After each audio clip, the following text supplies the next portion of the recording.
ladies and gentlemen. Proudly selling for Southern Australian livestock under our upper terms and conditions. First sale, and I think the best runner sheep in the yard. Right in account the McMahon brothers, 160 of them in the line. Blue ribbon winners. Hey, aren't they quality ewes? Right on those girls there, should say 220 to kick them. 220 on your form. 220 or 200 and go, or 100 and go. 80 bid, at a bid 118, I'll take you $2 to play. Crossbred ewe selling played its grand final in southeastern Australia on Thursday. Bruce Redpath, representing the Naracoorte agents, conducted their ewe lamb sale. Bruce, just under the 30,000, 26,700 here yarded today. Market started off in brilliant fashion, just under $200. You'd be pretty pleased with the way it's played out for most of the day?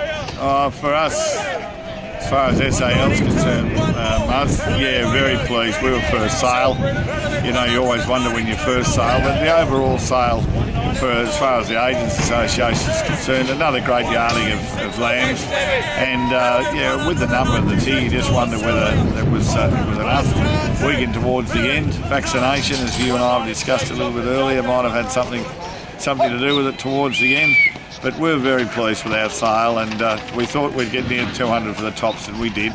And then the little lambs, little ones that can be grown out and brought back next year, we thought they sold very well too today. Yeah, your average lambs in the middle, they obviously showed the effects of the season, but they sold very, very well in that middle $150s to $165 mark. You'd be very pleased with that section of the market. Yeah, absolutely. The tops were up to the usual standard, but I felt that right through the middle of our sale, especially our sale, and the way the lambs were penned this year, we didn't have to use those big yards, those big holding yards out, which you nearly have to do when you're early sale.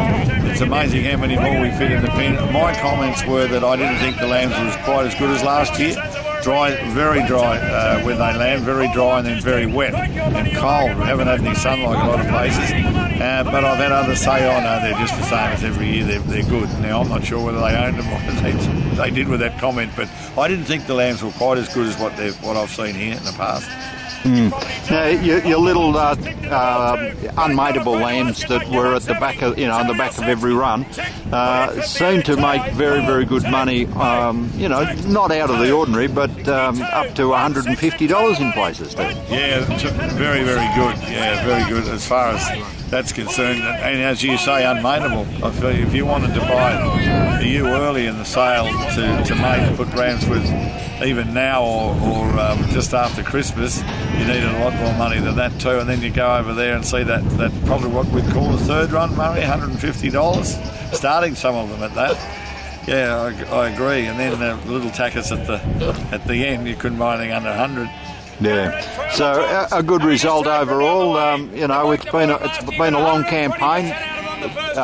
Selling crossbreds for the year. Any distinct messages out of it? Is the OJD message really starting to sink through? I don't know whether it's really starting to sink through. It's very confusing for most. It really is confusing.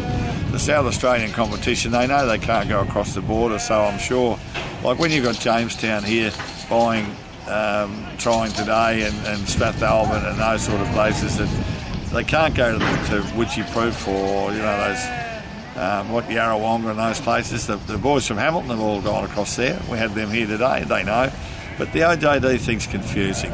It really is. Yeah.